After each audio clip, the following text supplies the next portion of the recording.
Assalamualaikum warahmatullahi wabarakatuh. Perkenalkan, nama saya Ayu Rasyidah Lutfiana. Di sini saya akan menerangkan sedikit materi yang telah saya rangkum dari Dikpas atau Diklat Dasar Pasuska. Nah, atau Diklat Pasuska. Yang pertama yaitu tentang sejarah. Kepanjangan dari Pasuska sendiri itu tidak lain dan tidak bukan, yaitu adalah pasukan khusus pramuka yang didirikan pada tanggal 25 Mei 1992.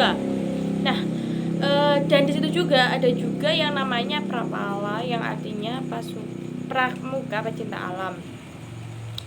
Akan tetapi Prapala tersebut dihapus. Kenapa dihapus? Ya karena di satu tempat atau di UIN itu ada kelompok pecinta alam yang merupakan kepanjangan yang merupakan Mapala. Jadinya yang Prapalanya itu dihapus pada akhirnya dan dialihkan menjadi Pasuska tersebut. Yang selanjutnya yaitu Pasuska sendiri mempunyai dua visi, yaitu yang pertama menyukai tentang alam, yang kedua menjadi pembawa yang handal dan profesional. Sampai saat ini pun Pasuska masih memegang prinsip atau mempunyai dua visi tersebut dan masih belum ditambah dan nggak dikurangin. Terus selanjutnya ya pada tahun 20-an banyak yang dirubah dari Pasuska itu sendiri. Contohnya sebagai perubahan pada logonya Pasuska. Terus awalnya itu seperti lambang DKC yang bentuknya kecenderungan satu hal dengan belasan ekspor dan pembina ke sekolah. Nah, selanjutnya dahulu pada tahun 2012 ada yang namanya strukturnya ada komando, sekretaris, logistik, relasi, dan ops. Sampai tahun 2014, lalu 2015 disempitkan kembali menjadi cuman komando, sekretaris, dan tekspor. Terus waktu 2015 ada komando, staf umum, dan staf khusus. Selanjutnya yaitu mengenai lambang Pasuska. Nah, lambang Pasuska sendiri yaitu yang pertama bentuk segitiga itu melambangkan harus bisa luas dan menyesuaikan keadaan. Jadi dimanapun kita berada, dimanapun anggota Pasuska berada, diharapkan bisa menyesuaikan keadaan di sekitar atau keadaan yang telah dialaminya, dan harus siap siaga dalam segala hal. Jadi tidak boleh tidak siap siaga, ya harus siap siaga. Jadi kalaupun ada apa-apa kita harus siap untuk menghadapi kondisi tersebut. Yang selanjutnya ada warna merah dan putih, yang berarti keberanian yang diimbangi oleh kebenaran atau kebencian. Selanjutnya kenapa dan Pasuska sendiri mempunyai moto, yaitu siap sedia setiap saat. Nah, kenapa begitu? Karena ya dimanapun anggota Pasuska itu harus siap dalam keadaan atau lingkungan atau kondisi apapun, dan selalu serta dan selalu siap. Jadi kapanpun kita dibutuhkan kita harus siap, seperti itu. Yang selanjutnya yaitu materi yang kedua tentang komunikasi lapangan. Nah, komunikasi lapangan biasanya tuh kita kalau ada komunikasi itu menggunakan HT atau bisa disebut dengan hand talking. Nah, itu sangat penting ya untuk komunikasi, karena kan dalam pramuka ya dan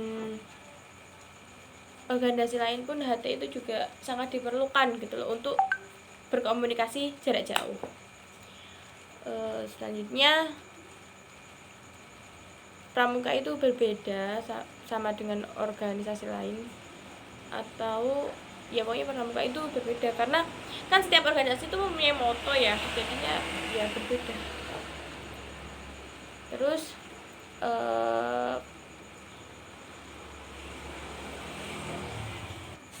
Dan pramuka sendiri itu berbeda sama dan berbeda dengan organisasi lain dalam bentuk jota atau panggilan, yaitu Yingko Delta dan Yingko Golf. Itu artinya siaga. Terus Charhe itu penggalang. Terus Bravo itu yang dagang. Nah, sekarang saya akan mencoba menjelaskan tentang fungsi-fungsi dari bagian HT, yaitu ada antena standar HT yang dimana itu pemakaiannya tidak bisa jauh atau sekitaran jarak kurang lebih 10 kilometeran ya. Terus yang kedua ada antena luar yang berfungsi sebagai pendukung agar HT jangkauannya lebih luas. Nah, yang selanjutnya yaitu kadang bisa sampai satu kota gitu. Terus yang selanjutnya ada pesawat Lili itu bisa sampai yang tadi bisa sampai ke kota itu. Terus ada alokasi tempat, itu berguna sebagai frekuensi biasanya. Dan alokasi itu atau frekuensi itu tiap organisasi pun punya kode sendiri. Jadi tidak semuanya organisasi, tidak semuanya HT itu sama kodenya, akan tapi berbeda-beda seperti itu. Baik, kita langsung next, yaitu tentang survival. Nah, survival sendiri kita juga ada yang harus dipersiapkan, yaitu adalah bisa PPGD. Terus ada, pokoknya waktu survival itu diharapkan kita harus setiap intinya tuh tenang gitu. Kita nggak boleh kayak gopoh atau apa, itu pokoknya kita harus tenang. Nah, yang next, kita akan membahas tentang apa itu survival. Nah, ada S itu sadar, yang bahwa pensi kita itu berada di alam terbuka gitu ya, di alam bebas. Nah, mungkin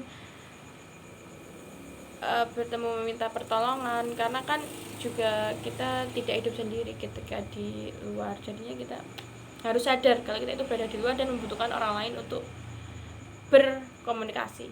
Terus yang selanjutnya yaitu usahakan tetap tenang. Jadinya kita kalau meskipun di kondisi apapun kita harus tetap tenang. Oke. Yang selanjutnya R, rasa keluh dan putus asa itu dihilangkan. Jadi kita kalau mau survival itu usahakan jangan mengeluh, jangan sedikit-sedikit mengeluh, sedikit-sedikit kok gini banget sih, jangan ya. Terus yang selanjutnya V itu vitalitas, yang I ingin tetap hidup dan selamat. Jadi kita ada keinginan atau ada niat di dalam hati yang gimana pun kita itu harus tetap hidup dan tetap selamat. Jadi jangan ke pasrah untuk pokoknya pasrah, jangan ya. Kita harus ada keinginan atau tekad kuat untuk tetap selamat dan kembali dalam keadaan selamat dan sehat walafiat. Terus V lagi yaitu Farasi akan dimanfaatkan. Terus yang A, asal berlatih. Yang L, berarti kita survival itu ya nggak syukur-syukur survival gitu, kita juga ada latihannya. Terus ada L, lancar, berharap dan berdoa semuanya lancar. Jadi kita kalau mau survival itu usahakan kita berdoa supaya diberi kelancaran ya. Terus ada ciri-ciri tanaman di alam bebas yang dapat kita konsumsi. Jadi kan kita mungkin ketika kita survival tiba-tiba kehabisan bahan makanan, jadi kita di situ pun ya mau tidak mau harus memakan barang yang ada di sekitar. Nah, itu ada pokoknya ciri ini kita membahas tentang ciri-cirinya ya, yaitu tidak berduri, warnanya tidak mencolok, yang tidak terlalu wow gitu. Terus tidak gatal di kulit, terus tidak bergetah dan tidak berbulu, seperti itu. Nah, di survival tersebut juga ada 4 hal yang perlu kita ketahui, yaitu ada stop atau berhenti, ada tanding berpikir, ada observan, mengobservasi, dan ada planning, yaitu merencanakan untuk kedepannya. Nah, next selanjutnya yaitu ada di materi keempat itu ada PPGD, yang dimana PPGD itu adalah pemberian pertolongan segera atau pemberian pertolongan segera yang memerlukan penanganan segala yang dilakukan oleh orang awam. Ya, tujuannya yaitu untuk menyelamatkan jiwa dan membentuk rasa nyaman. Dan prioritas penanganannya pun ada tahapannya, ada pengelompokannya, yaitu P1 gawat tapi tidak terlalu darurat. Contohnya seperti cedera ringan, luka lecet, demam, tidak stabil. Terus yang pertolongan kedua yaitu keadaan darurat, akan tetapi korban perlu penanganan segera, yaitu contohnya seperti robek mengeluarkan darah atau luka yang mengeluarkan darah seperti itu.